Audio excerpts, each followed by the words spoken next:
Assalamualaikum warahmatullahi wabarakatuh.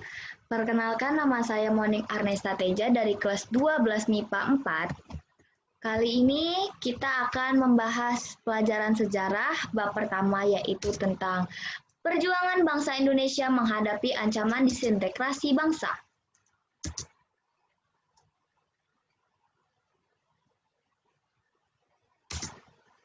Ancaman disintegrasi bangsa pada 1945 sampai 1965.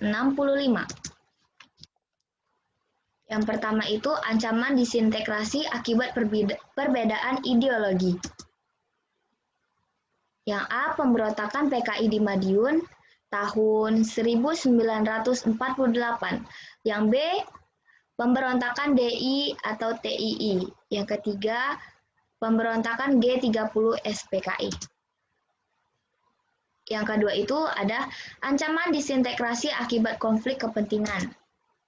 Yang A, pemberontakan APRA, B, pemberontakan Andi Aziz, yang C, pemberontakan RMS. Yang ketiga itu ada ancaman disintegrasi berkaitan dengan sistem pemerintahan. Poin pertama, ada pemberontakan PRRI, yang B, pemberontakan Permesta. Kita masuk di yang pertama, ancaman disintegrasi bangsa akibat perbedaan ideologi itu ada A, pemberontakan PKI di Madiun pada 1948. Latar belakangnya, kekecewaan akibat hasil perjanjian Renville antara Indonesia dan Belanda, serta rasionalisasi jumlah prajurit TNI. Yang kedua ada jalannya pemberontakan, yaitu yang pertama itu diketuai oleh Musso dan Amir Syarifuddin dan M. Lukman. Yang kedua, mengerahkan massa PKI melakukan pemogokan dan penculikan terhadap lawan politik. Terjadi pertempuran terbuka antara kekuatan pro-PKI dan pro-pemerintah. Pasukan pemerintah berhasil mendesak PKI keluar dari Surakarta. Selanjutnya, pro-PKI mengungsi ke Madiun. PKI Madiun mendirikan Front Nasional untuk mengganti dasar negara Pancasila menjadi komunisme. Lalu Musso menyerang pemerintah dan pro-PKI berhasil menguasai kota Madiun. Upaya penumpasannya yaitu yang pertama, pemerintah RI melancarkan operasi militer di Madiun. Yang kedua, pasukan divisi Siliwangi berhasil merebut kota Madiun dan menangkap para simpatisan PKI. Yang ketiga, pada November 1948, operasi militer penumpasan PKI di Madiun dinyatakan berakhir. Lalu yang keempat, Musso berhasil ditangkap dan dibunuh. Sedangkan yang Amir Syarifuddin itu ditangkap dan dihukum mati. Ini adalah contoh gambar dari peristiwa pemberontakan PKI di Madiun pada 1948. Kalian bisa lihat sendiri ya.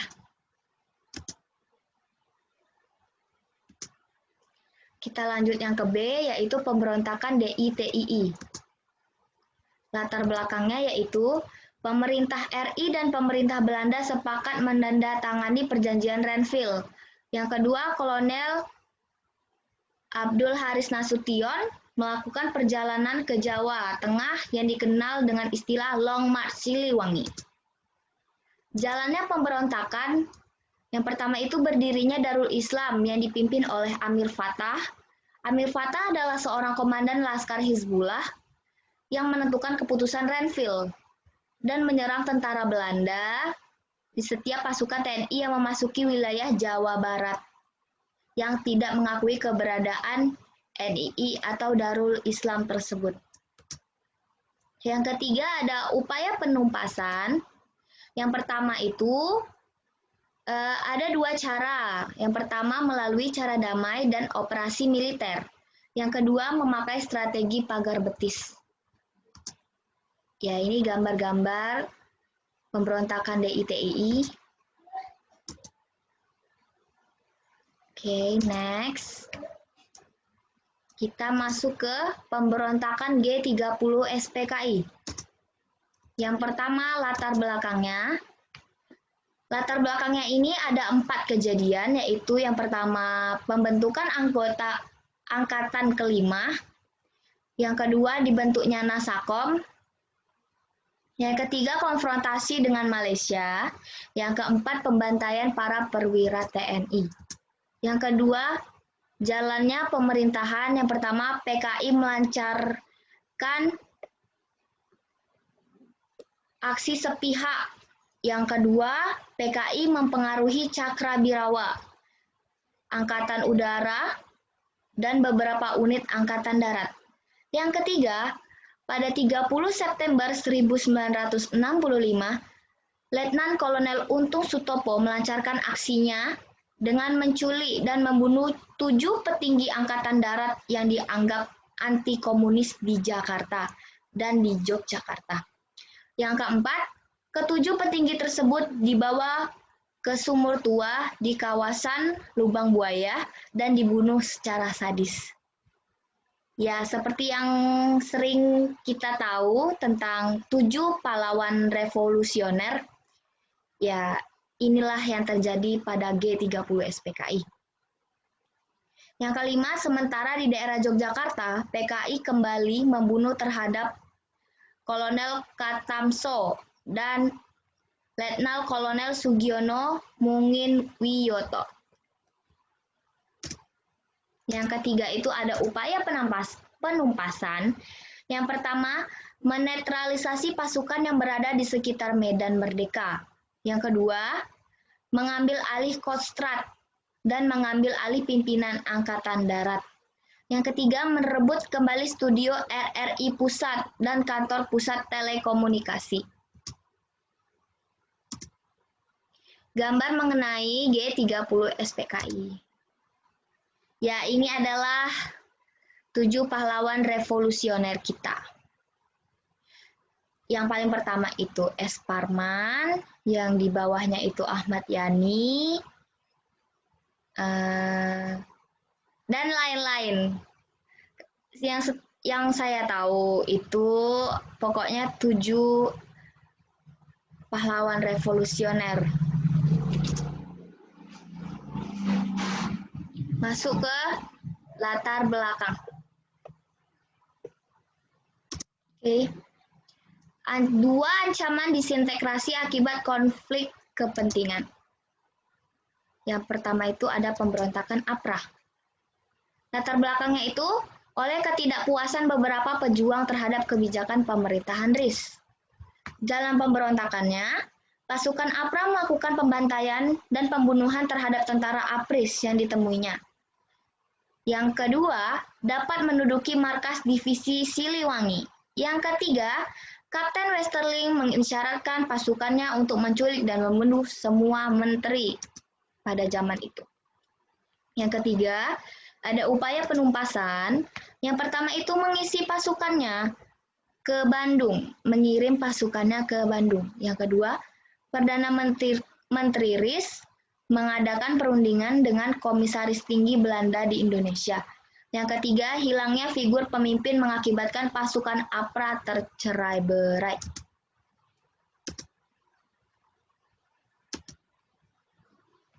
Gambar mengenai pemberontakan APRA. Nih ya guys, kalian bisa lihat sendiri. Oke, kita masuk selanjutnya.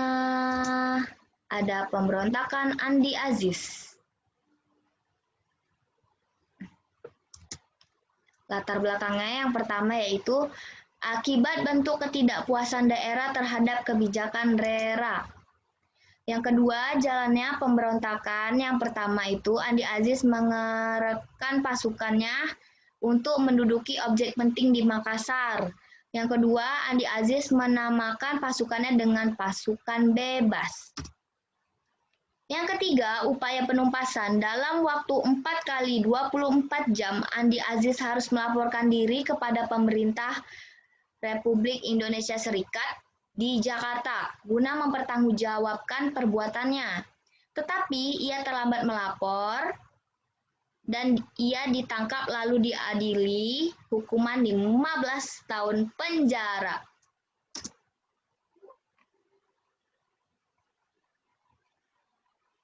Pemberontakan Andi Aziz.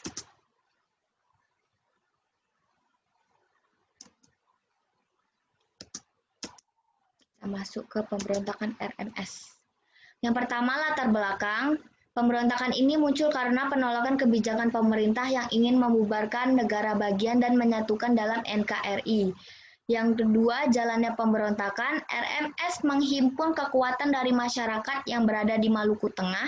Ia juga memproklamasikan RMS dan memiliki seorang presiden dan perdana menteri. Selanjutnya, ia juga membentuk angkatan perang RMS dan mengangkat Sersan Mayor Kenil DJ Samson sebagai panglima tertinggi. Upaya penumpasannya yaitu Indonesia berupaya memakai cara damai, tetapi ajakan itu ditolak. Selanjutnya, pemerintah mengirim misi damai atas para politikus, pendeta, dokter, dan wartawan, tetapi rombongan ini tidak dapat bertemu damai atas para politikus. Pemerintah Indonesia tidak kehabisan cara, sehingga ia membagi dua tahap jalur perdamaian, yaitu yang pertama, Operasi Senopati pertama dan Operasi Senopati kedua. Soumokil dijatuhi hukuman mati sementara yang lainnya berhasil melarikan diri ke Belanda. Ya, ini adalah gambar pemberontakan RMS. Kalian bisa lihat sendiri. Oke, next kita lanjut ke ancaman disintegrasi berkaitan dengan sistem pemerintahan. Yang pertama ada pemberontakan PRRI. Pembangunan pusat hanya gencar dilakukan pada wilayah Jakarta dan Pulau Jawa, sehingga daerah pulau itu merasa iri hati dan muncullah pemberontakan. Latar belakangnya ya. Yang kedua itu ada jalannya pemberontakan. Letkol Ahmad Hussein mengeluarkan ultimatum agar kabinet Juanda mundur, tetapi pemerintah tidak menanggapinya. Lalu ia memproklamasikan berdirinya PRRI di Bukit Tinggi. Pada 16 Februari 1958, Syafruddin Prawira Negara selaku Perdana Menteri mengambil sumpah menjadi Menteri PRRI. Soekarno mengeluarkan perintah untuk penangkapan terhadap Syafruddin dan para pendukung PRRI. Upaya penumpasannya, Dewan Menteri mengadakan sidang kabinet untuk penumpasan pemberontakan ini, lalu memutuskan untuk melakukan operasi militer. Dalam hanya 1 bulan, Kota Padang berhasil dikuasai dan direbut kembali.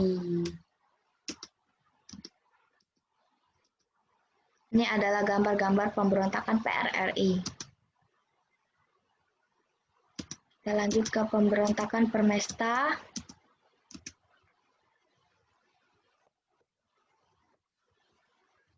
Latar belakangnya itu muncul beberapa dewan-dewan di Sumatera mempengaruhi situasi politik di daerah bagian timur. Lalu juga menuntut otonomi dan pembagian penghasilan antara pusat dan daerah secara adil. Yang kedua, jalannya pemberontakan. Panglima Tentara dan Teritorium 7 Letkol Venj Sumual memproklamasikan Piagam Perjuangan Rakyat Semesta di Makassar. Dan saat itu juga, pelajar, mahasiswa, pemuda, dan mantan perwira Kenil mendaftarkan diri menjadi pasukan Angkatan Perang Permesta. Yang ketiga, upaya penumpasannya. Yang pertama itu, pemerintah melancarkan operasi gabungan, lalu pihak Permesta bersedia melakukan perundingan dengan pemerintah pusat dengan menghasilkan kesepakatan damai antara Permesta dan RI. Selain itu, pasukan Permesta akan membantu TNI menghadapi gerakan komunis di Pulau Jawa. Ini gambarnya, pemberontakan Permesta. Kita lanjut ke persoalan negara federal dan BFO. Yang pertama, Belanda masih memiliki ambisi untuk kembali menguasai Indonesia. Lalu Van Mook memecah wilayah Indonesia dengan membentuk 15 negara federal dan otonom khusus. Yang kedua, pembentukan BFO ini munculkan dua golongan yang berbeda.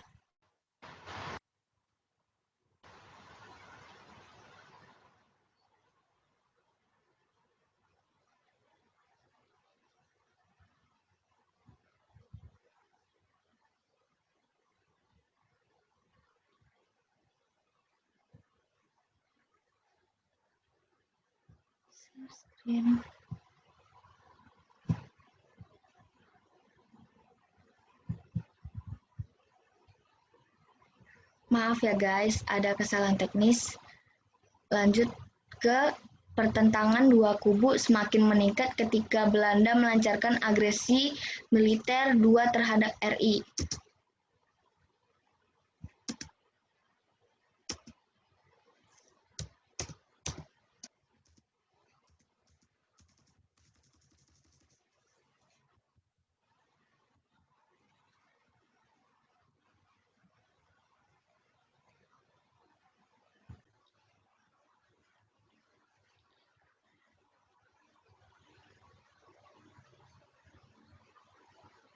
Yang kedua, lanjut pertentangan dua kubu semakin meningkat ketika Belanda melancarkan agresi militer dua terhadap RI.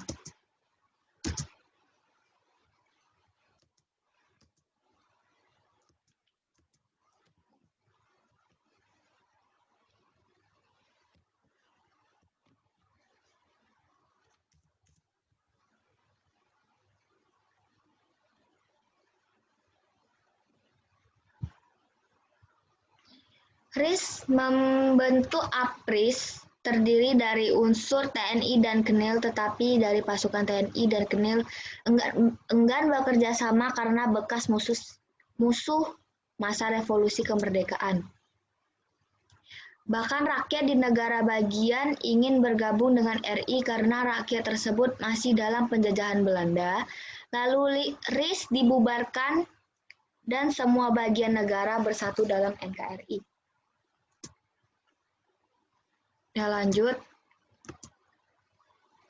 Upaya mempertahankan integrasi bangsa bagian B. Yang pertama itu kesadaran terhadap pentingnya integrasi bangsa. Kesadaran integrasi sangat berguna untuk menciptakan kerukunan dalam kemajemukan bangsa Indonesia, serta mewujudkan cita-cita dan tujuan nasional Indonesia. Selain itu, integrasi merupakan prioritas utama untuk mencapai kedaulatan dan kesatuan bangsa. Yang kedua, perjuangan tokoh penjaga keutuhan bangsa. Yang pertama ada Frans Kasiepo. Frans Kasiepo ini lahir di Papua. Perjuangannya menentang integrasi Papua ke dalam NIT mengusulkan pergantian nama Papua. Ia ikut berperan dalam merancang perlawanan rakyat Biak melawan pemerintah kolonial Belanda. Ia diasingkan dan dipekerjakan oleh Belanda di daerah terpencil, dan usahanya membuahkan hasil dan Papua menjadi bagian NKRI. Yang kedua ini ada Silas Papare. Silas Papare ini juga berasal dari Papua. Perjuangannya yaitu membentuk KIM, bertujuan untuk menghimpun kekuatan dan mengatur gerak langkah perjuangan dalam mempertahankan proklamasi kemerdekaan. Ia juga mempengaruhi pemuda Irian Barat agar bergabung dalam Batalion Papua, lalu ia ditangkap dan dipenjara.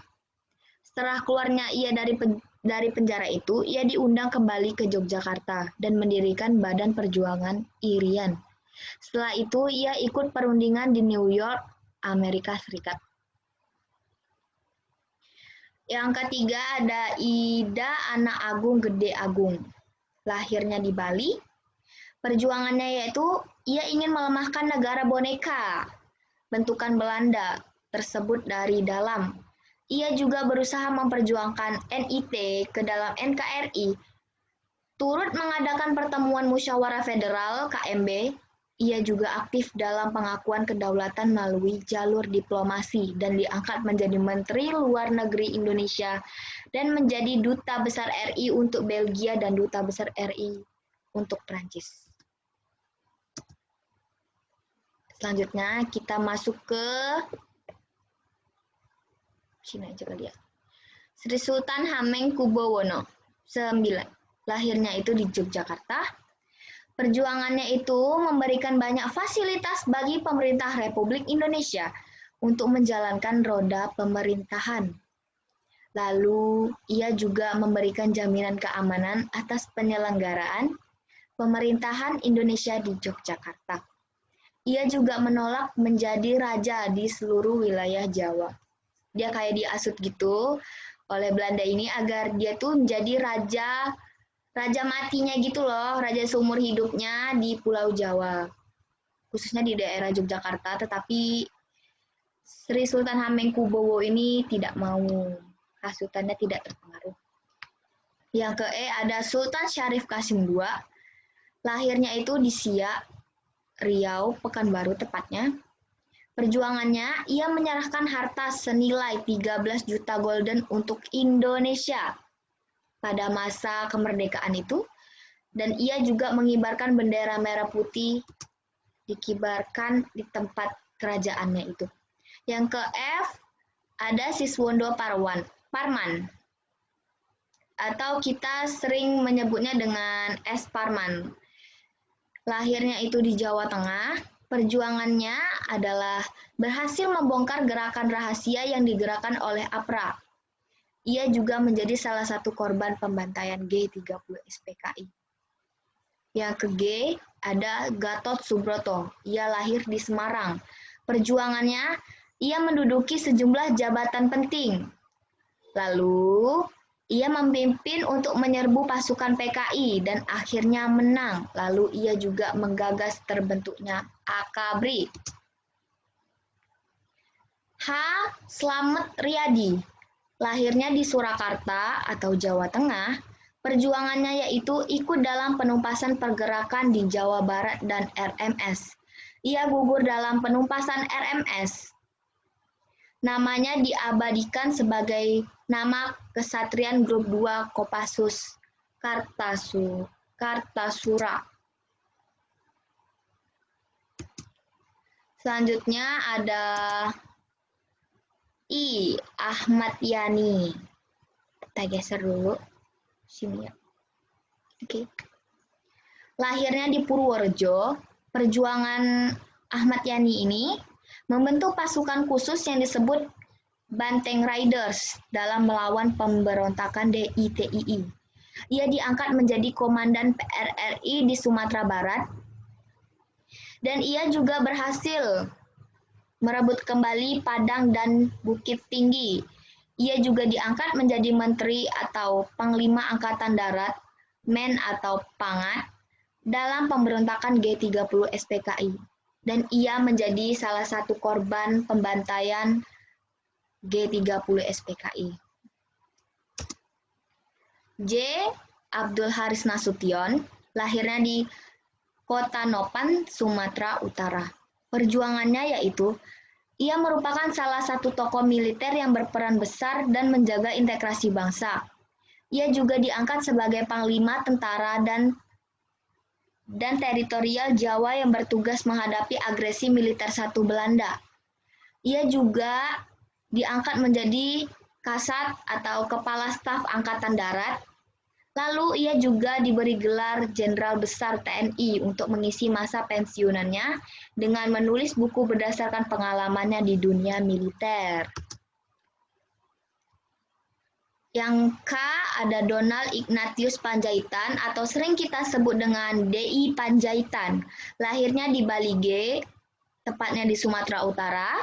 Perjuangannya yaitu ia menjadi pimpinan perbekalan perjuangan PDRI.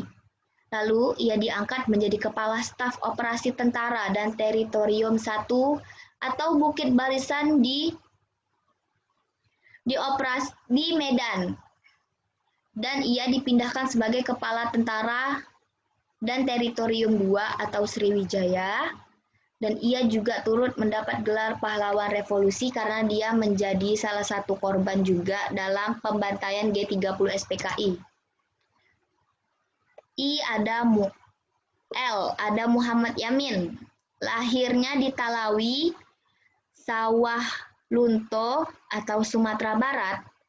Perjuangannya yaitu ia merupakan tokoh nasional yang berjuang demi integrasi bangsa.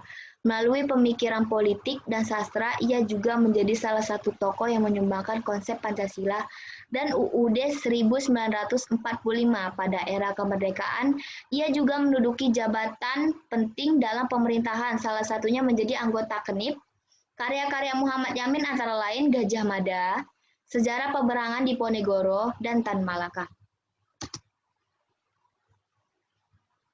Oke, sekian dari PowerPoint saya hari ini. Apabila ada salah kata, saya mohon maaf. Saya tutup dengan wabillahi wal taufiq wal hidayah. Wassalamualaikum warahmatullahi wabarakatuh. Sampai jumpa lagi teman-teman.